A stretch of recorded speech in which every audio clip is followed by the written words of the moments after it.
नमस्ते। पुनः आप सभी का संन्यास बोध श्रृंखला में आत्मीय स्वागत है। आइए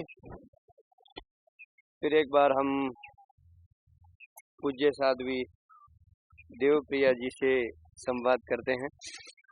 प्रणाम दीदी जी। प्रणाम भैया। आप पिछले कई एपिसोड में इस संवाद कार्यक्रम में आपने संन्यास की बहुत महिमा मंडन किया है। वो महिमा के योग्य ही है। आपके कहने से और जो आपका भाव था संन्यास के प्रति, तो इसमें कोई दो राय नहीं कि हमारे भारत देश में एक गौरवशाली इतिहास रहा है संन्यास परंपरा का। सुनने में भी बड़ा अच्छा लगता है, मगर अगर सब लोग सन्यासी बन जाएंगे तो ये संसार कैसे चलेगा? ये आप अपनी सिक्योरिटी कर रहे हैं कि कहीं मेरा नंबर ना आए। सभी दर्शकों के मन में भी ये भाव है। हाँ। तो कृपया इसका भी आप समाधान करें। मैं सन्यास की महिमा जो बता रही थी जी, तो इसके पीछे मेरा ये भाव नहीं है कि सब सन्यासी बन जाएं, कोई ब्रह्मचारी या कोई गृहस्थी ना रहे। क्योंकि देखो, सबसे पहले ब्रह्मचर्य आश्रम जो है वो हर आत्मा के लिए अत्यंत अनिवार्य है। ब्रह्मचर्य का मतलब है अपने शारीरिक विकास पूरा करना और बौद्धिक विकास, आत्मिक विकास, मानसिक विकास। महर्षि दयानंद ने भी कहा है कि सबको शारीरिक, मानसिक, आत्मिक उन्नति में स्वतंत्र रहना चाहिए और सबकी उन्नति में अपनी उन्नति समझनी चाहिए, लेकिन सामाजिक उन्नति में सब परतंत्र रहें, ऐसे उन्होंने आर्य समाज के नियमों में बताया है। तो ये तीन पहले उन्होंने शारीरिक से शुरू किया, शारीरिक, मानसिक, आत्मिक। तो ये तीन उन्नति तो सबको करनी ही चाहिए। करनी मतलब बेस है ये। तो हमारा जीवन को यदि हम एक बिल्डिंग के रूप में देखें, एक भवन के रूप में देखें, तो किसी भी बिल्डिंग का पहले तो बेसमेंट होता है ना, और वो जितना स्ट्रॉन्ग होगा उतना ही उसके ऊपर अच्छे भवन का निर्माण होगा और कितने भी मंजिल आप बना सकते हैं। पर यदि किसी का बेस नहीं है तो कितनी भी आलीशान बिल्डिंग बनाओ, एक ही तूफान में धराशायी हो जाएगी। तो ब्रह्मचर्य आश्रम मनुष्य मात्र के लिए अनिवार्य है और वास्तव में जो लगभग जीवन के 25 वर्ष संयम में बिता देते हैं और अपना पूरा विकास कर लेते हैं, तो उनका फिर बहुत आनंद से जीवन पूरा बुनियाद मतलब मजबूत। हाँ, उनका जो है ना जीवन, वो एक सुखमय जीवन होता है। उसके बाद आता है गृहस्थ की बारी। तो हमारे यहाँ पर गृहस्थ आश्रम को सबसे ज्येष्ठ और सबसे श्रेष्ठ कहा है।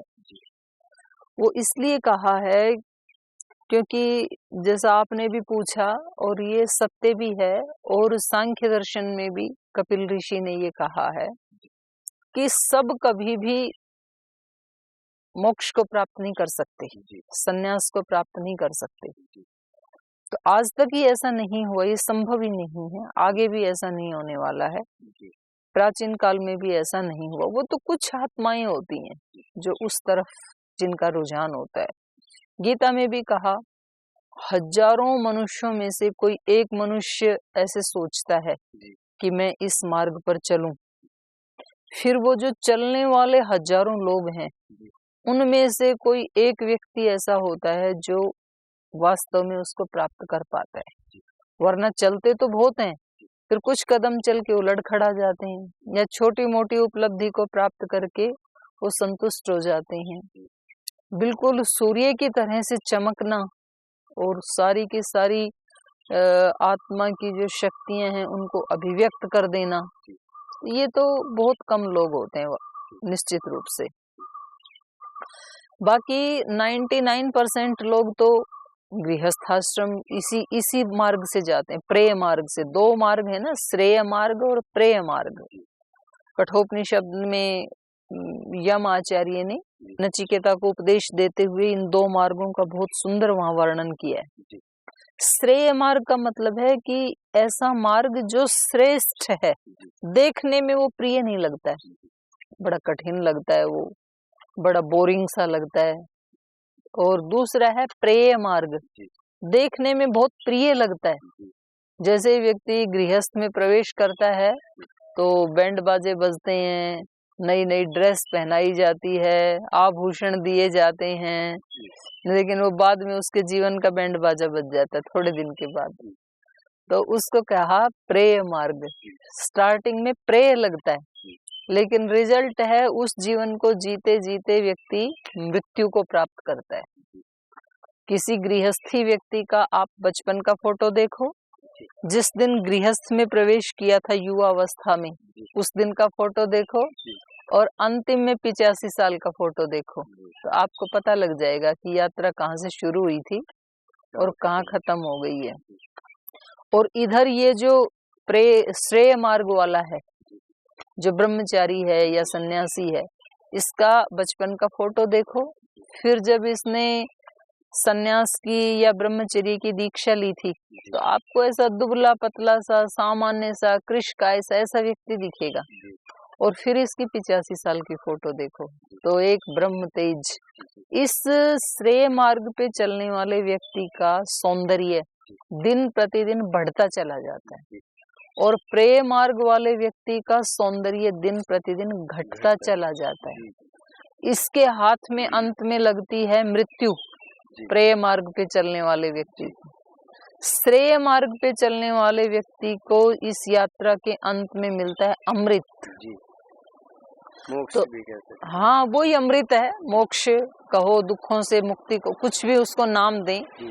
तो दोनों का एंड जो है वो अलग है, स्टार्टिंग भी अलग है, एंड भी अलग है।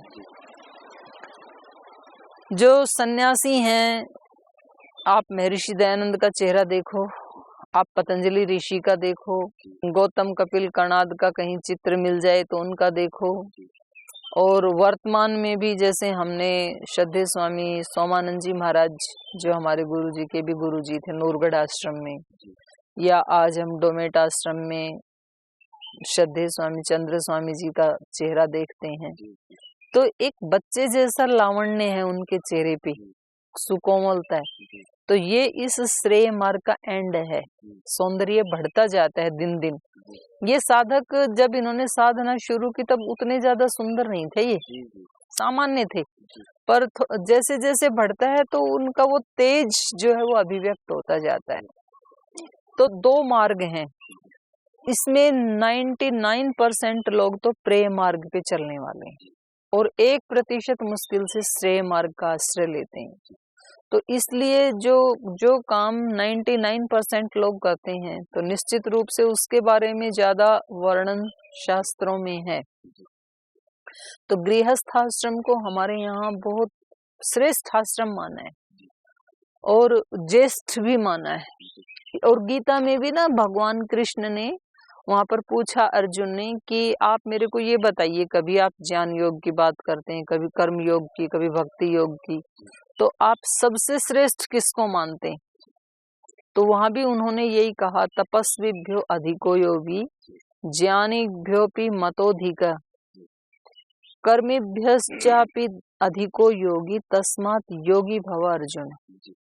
कि मैं जो है ना ये कर्म योग को ज्यादा श्रेष्ठ मानता हूँ, और तू कर्म योगी बन जा, तू योगी बन जा, क्योंकि कर्म योग पे चलने वालों की संख्या ज्यादा है। तो इसलिए गीता में ज्यादा बल दिया है कर्म योग के ऊपर।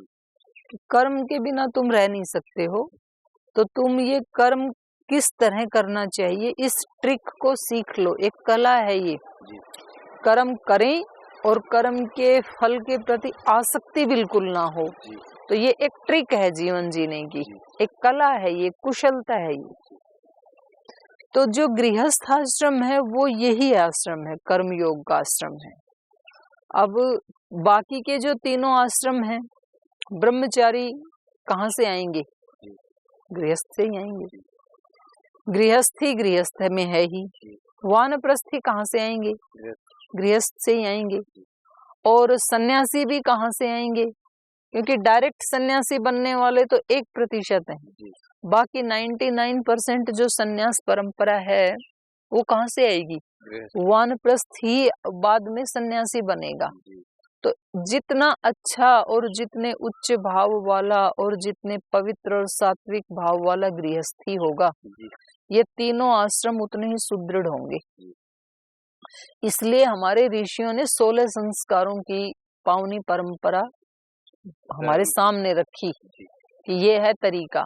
अगर वो सीधा सन्यासी बनाते तो 2 ही संस्कार बनाते, फिर एक तो ब्रह्मचारी के लिए, अगला सन्यास, तो बाकी के ये 16 संस्कार की तो जरूरत ही नहीं थी। तो वो जानते थे इस बात को, तो इसलिए ये 16 संस्कारों की हमारी पावनी परंपरा है, और जो आपको भारत के अलावा विश्व के किसी देश में नहीं मिलेगी। ये बहुत बड़ी रिसर्च है हमारे ऋषियों की, बहुत बड़े वैज्ञानिक थे हमारे जो ऋषि थे। तो उन्होंने बताया कि बच्चे के गर्भ में आने से पहले ही माता पिता इतने सुयोग्य हों, उनकी चेतना का लेवल इतना उच्च कोटि का हो कि वे जैसी आत्मा का आह्वान करें वैसी आत्मा उनके घर में आएगी। आपने मन चाहे मकान बनाना, मन चाहे प्रोडक्ट्स बनाना अपनी कंपनी में, ये तो आपने देखा होगा, लेकिन मन चाहे संतान बनाना तो बड़ा कठिन है, क्योंकि अगर मनचाही संतान बनाना पॉसिबल है तो कोई भी गृहस्थी ऐसी संतान नहीं बनाएगा कि जो किसी भी दृष्टि से हीन हो, लेकिन उसको हम जानते नहीं है। 16 संस्कारों की जो हमारी पावनी परंपरा है वो हमें पता नहीं है। अगर हमें पता हो तो हम उनको शारीरिक रूप से, मानसिक रूप से, आध्यात्मिक रूप से, एक उदाहरण दिया जाता है हमारे यहाँ माता मदालसा का, उनके 7 पुत्र हुए, तो वो लोरियों में ही उनको सिखा देती थी, शुद्धोसी बुद्धोसी निरंजनोसी, जगत की माया से निर्लिप्त है तू, शुद्ध है तू, बुद्ध है तू, आत्म स्वरूप है, निरंजन है, जिसपे कोई अंजन नहीं लगा हुआ है। और उसका परिणाम ये हुआ कि 8-9 साल में जब उपनयन संस्कार करते थे उनका बच्चों का, वो सन्यासी बन जाते थे, उनको वैराग्य हो जाता था। पहले भी ऐसा ही आह्वान करती थी, गर्भावस्था में आने से पहले भक्ति भाव में रहती थी। और उसका पति राजा थे, उन्होंने सोचे कि ऐसी सन्यासी बनाती रही तो मेरा उत्तराधिकारी कौन होगा। तो उन्होंने फिर उनसे निवेदन किया कि आप जो है इन लोरियों को चेंज करो जरा, आगे मुझे तो उत्तराधिकारी। उन्होंने कहा कि इतनी बात के लिए क्यों चिंता करते हो, ठीक है मैं अगली संतान राजा बना देती हूँ। तो वो जो अगली संतान थी वो फिर उन्होंने वैसे ही संस्कार दिए और वो बहुत अच्छा चक्रवर्ती सम्राट बना उनका बेटा। तो मन चाहे संतान बनाना, लेकिन ये वही बना सकते हैं जिन्होंने पहले जैसी संतान वो बनाना चाहते हैं ना, पहले वैसे अपना जीवन बनाते हैं।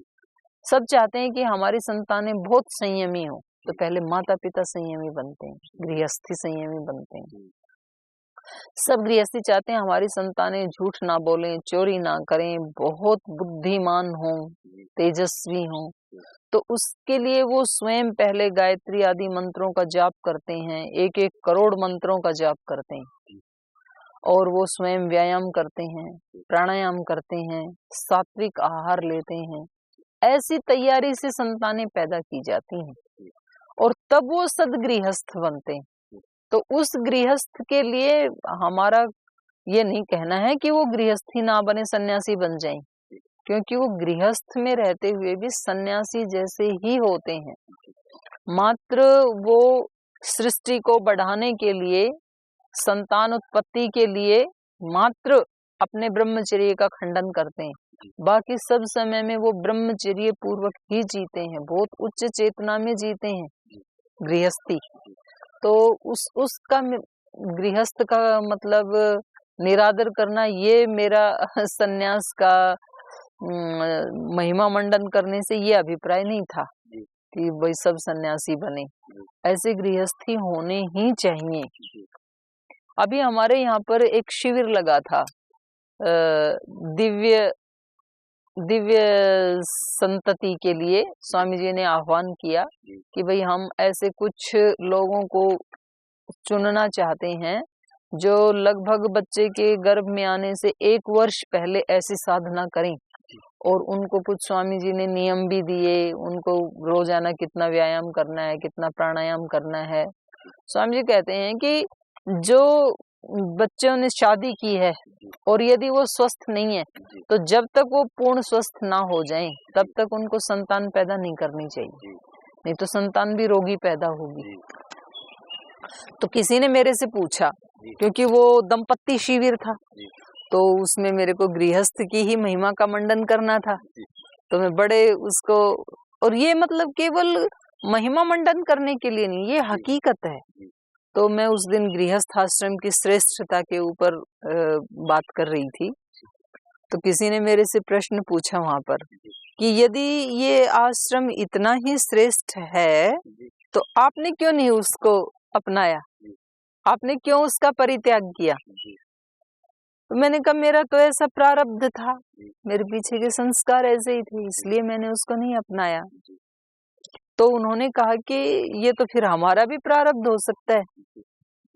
तो मैंने उनको बताया बिल्कुल सेम यही प्रश्न किसी ने रमण महर्षि से पूछा था। उन्होंने, किसी एक साधक ने पूछा रमण महर्षि से कि जी हमें शादी करनी चाहिए या नहीं करनी चाहिए? तो उन्होंने कहा कि करनी चाहिए। तो फिर बोले आपने क्यों नहीं की? तो उन्होंने कहा मेरा तो ऐसा ही प्रारब्ध था, न करने वाला ही। तो बोले हमारा भी तो प्रारब्ध हो सकता है ऐसा न करने वाला। तो उन्होंने कहा यदि आपका प्रारब्ध होता तो आप मेरे से पूछते ही नहीं, आप पूछ रहे हैं इसका मतलब कहीं ना कहीं संस्कार है शादी वाला। आपका प्रारब्ध होता तो आप सन्यासी बन ही जाते, पूछते नहीं किसी से। तो ये मतलब हर आत्मा का अपना अपना एक कर्माशय है, अपने अपने संस्कार हैं। तो जरूरी नहीं है कि भाई हम सन्यासी बन गए तो हम गृहस्थ का अनादर कर रहे हैं, या कोई गृहस्थ ही बन गया तो वो दूसरे आश्रम का अपमान करे, ये जरूरी नहीं है। तो ब्रह्मचर्य सबके लिए जरूरी है, और 99 लोगों के लिए, 99% लोगों के लिए गृहस्थ आश्रम भी जरूरी है, क्योंकि एक सामान्य रास्ता तो वही है, ये तो अपवाद वाला रास्ता है। और फिर गृहस्थ के बाद वानप्रस्थ भी बहुत जरूरी है।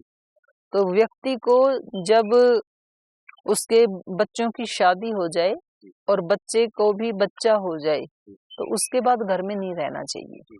ये हमारी ऋषियों का एक वैज्ञानिक जीवन पद्धति है, क्योंकि उसके बाद यदि आप घर में रहते हैं तो पहली बात तो आप अपने बच्चों को स्वतंत्रता नहीं देते हैं, क्योंकि अब वो चलाएंगे ना, तो आप देखो आपके मरने के बाद वो कैसा चलाएंगे, वो तो चलाएंगे ही। आप जीते जी मर के देखो तो सही एक बार, वो आपसे भी अच्छा चलाएंगे और आप निश्चिंत हो जाएंगे। आप रिलैक्स होके देखो तो, मुक्त होके देखो तो सही, उसका आनंद लो। और आप एक ही परिवार की चिंता क्यों करते हो, एक ही घर के पोते पोतियों की चिंता क्यों करते हो? आप पूरे अपने नगर के जो पोता पोती हैं, बच्चे हैं, उनकी चिंता करो, उन सबको वैसा बनाओ, तो बड़ा आनंद आता है। जैसे जैसे व्यक्ति अपने आप को विराट करता है ना, छोटे उससे निकाल के, आपने भी अनुभव किया होगा जिस समय आप पतंजलि की सेवा में नहीं लगे थे, अपने घर गृहस्थी वहां तक ही आप सीमित थे, तो कितने लोग आपकी चिंता करते थे? 5-10 लोग जो घर में रहने वाले हैं। आपको कहीं कोई बीमारी हो गई, कोई कष्ट आया, तो वो ही 10-15 लोग, 20 लोग आपकी चिंता करेंगे। लेकिन जब आप आज पूरे स्टेट में सेवा दे रहे हैं और किसी को पता लगे कि भंवरलाल जी को थोड़ा सा कोई कहीं तकलीफ हो गई, कितने लोग आपके लिए दुआएं करेंगे? हजारों। कितने लोग आपके लिए मतलब चिंता करेंगे आपकी कुशलता के लिए, आपकी उन्नत समृद्धि के लिए। तो जैसे जैसे व्यक्ति अपने आप को विराट बनाता है, वैसे वैसे उसको बहुत सारी पॉजिटिव एनर्जी मिलती। लोग इस साइंस को, इस विज्ञान को समझ नहीं पाते, तो इसलिए वो उसको छोड़ना नहीं चाहते हैं। भगवान कहते हैं तू इसको छोड़, मैं तेरे को विराट दूंगा। भाई हमें ऊपर चढ़ना है और हमने पहली सीढ़ी पे पैर रखा, अब हम कहते हैं कि इसको मैं नहीं छोड़ सकता हूँ। इसको नहीं छोड़ेगा तो दूसरी पे पहुंचेगा कैसे? तू पहली को छोड़ेगा तो दूसरी पे पहुंचेगा, दूसरी को छोड़ेगा तो तीसरी पे पहुंचेगा। तो पहले वाला, और वो छोड़ना नहीं होता है भैया कोई भी चीज ना। श्रद्धेय स्वामी सोमानंद जी महाराज कहते थे, उनसे किसी ने पूछा कि महाराज जी आपने तो सब कुछ छोड़ दिया, तो बोले भाई छोड़ा नहीं, छूट गया। जब हमें समझ में आ जाता है ना, छोटे बच्चे को प्लास्टिक के खिलौने कितने अच्छे लगते हैं, रात को भी सोते हैं तो गुड़िया को साथ लेके सोते हैं, उसको छोड़ते नहीं। पर जैसे जैसे बड़े हुए और पता लगा कि ये तो प्लास्टिक के थे, अभी तो हमें असली वाली चीजें मिल गई, तो फिर उनके प्रति कहाँ लगाव रहता है? आज हमें कहाँ लगाव है उन खिलौनों के प्रति? आज हमारे लिए वो खिलौने मात्र हैं, उस दिन वो हमारे लिए हमारे प्राण जैसे थे। तो जैसे जैसे व्यक्ति को उस विराट के साथ वो जुड़ता है, जब वो गृहस्थ से वानप्रस्थ बनता है, थोड़ा सा वो अपना विस्तार करता है जीवन का, तो ज्यादा लोगों की दुआएं उनके साथ जुड़ जाती हैं, उनको एनर्जी मिलती है। मतलब हम हजारों लोगों की जब सेवा करते हैं तो हजारों लोग भी हमारी सेवा करते हैं। वो हमारे बारे में जो एक पॉजिटिव एनर्जी भेजते हैं कि आज हमारे राज्य प्रभारी आ गए, हमारे केंद्रीय प्रभारी आ गए, तो उनकी वो जो सद्भावनाओं की जो शक्ति है वो हमें ताकत देती है, और उस ताकत से हम उन सब के श्रेष्ठता के लिए पुनः सेवा करते हैं। तो ये भी एक खेती है, जैसे खेती होती है ना, पहले आपने एक मुट्ठी बीज बोया, फिर एक मुट्ठी बीज से आपके पास कुछ केजी, कुछ किलो, कुछ मन फसल आ गई, फिर आपने उस एक मन को बो दिया, फिर क्विंटलों आ गई, फिर क्विंटल को बोया, फिर कई क्विंटल, तो ये बढ़ता रहता है। तो बिल्कुल ये जीवन भी एक खेती की तरह से, जितने जितने हम अपने अस्तित्व को विराट करते हैं, सेवा को बढ़ाते हैं, तो लोग फिर हमारे लिए दुआएं करते हैं, फिर हम उन दुआओं की शक्ति से और सेवा करते हैं, फिर और दुआएं मिलती हैं। तो व्यक्ति को वानप्रस्थ में प्रवेश करके उसका आनंद लेना सीखना चाहिए। और वानप्रस्थ में भी उसका घर से 80% संबंध तो नहीं होता है, लेकिन 20% होता है फिर भी। तो वो चाहे तो उसकी पत्नी को भी साथ रख सकता है, ऐसी अनुमति है वानप्रस्थी की, और वो उनका कुशल क्षेम ध्यान रख सकता है। लेकिन उससे भी ऊंची स्थिति है जिसमें वसुधैव कुटुंबकम, ये सारी वसुधा ही हमारा परिवार बन जाती है। सन्यास की व्यवस्था, सन्यास की परंपरा, तो उसका भी आनंद मानव जीवन में जरूर लेना चाहिए। तो इसलिए मैंने सन्यास की महिमा का वर्णन किया था कि भाई आप उस मार्ग से आओ तो भी यहाँ पहुंचना है, लक्ष्य ये है। और यदि आप इस मार्ग से आओ तो जंप करके 2 को छोड़ करके तो भी इधर आना है, लक्ष्य ये है। लेकिन बीच वाले जो यात्रा के जो स्थल हैं उनकी कहीं निंदा नहीं है। बहुत अच्छे गृहस्थियों की आवश्यकता है, होने ही चाहिए, अच्छे ब्रह्मचारियों की आवश्यकता है, अच्छे वानप्रस्थियों की, क्योंकि ये संसार जो है ना वो सब तरह के वर्ण आश्रम व्यवस्था से ही सुंदर सजा हुआ है। मान लो किसी एक बगीचे में एक ही तरह के फूल हों, केवल गुलाब ही गुलाब के फूल हों, तो फिर वो उतना ज्यादा सुंदर नहीं लगेगा।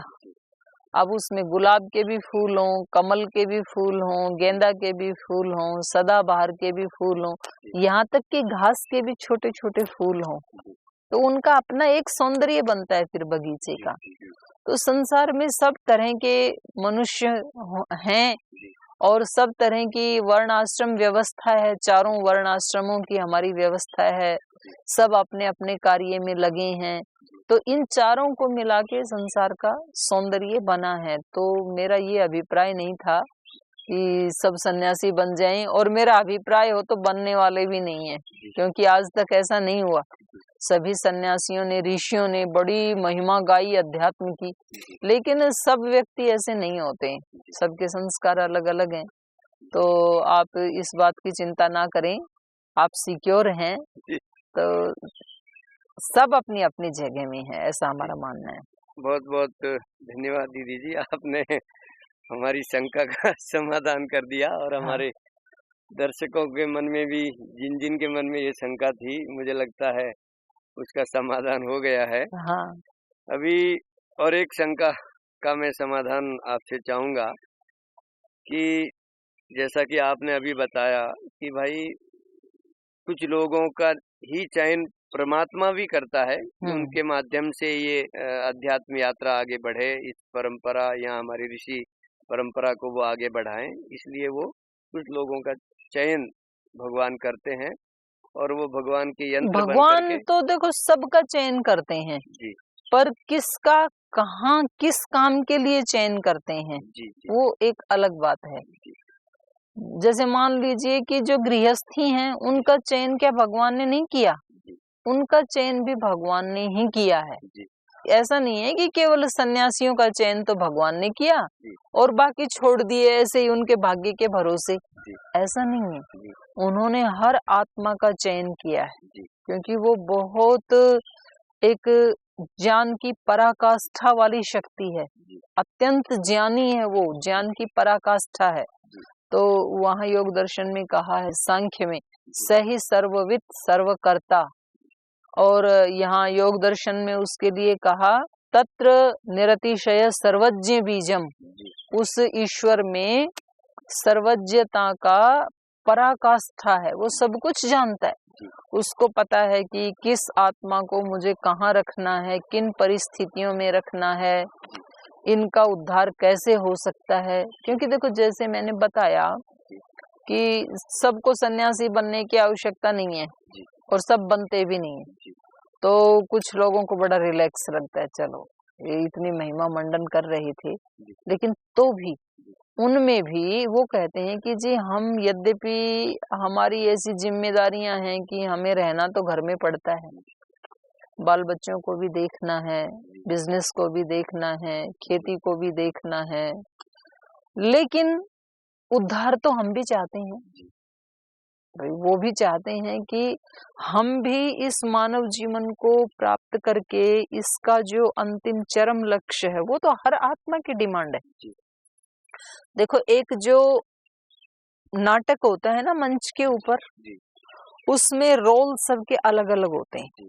एक व्यक्ति का रोल है कि वो राजा बनेगा, एक व्यक्ति का रोल है वो उसका महामंत्री बनेगा, एक व्यक्ति का रोल है वो उसके महल में स्वीपर बनेगा, सफाई करेगा, एक व्यक्ति का रोल है वो राजा के लिए गाएगा, सिंगर बनेगा, एक व्यक्ति का रोल है वो उसके बर्तन साफ करेगा। सबके अलग अलग रोल हैं, लेकिन हैं तो सारे अभिनेता, और हर अभिनेता की ये ख्वाहिश होती है कि उसका रोल सबसे बेस्ट हो।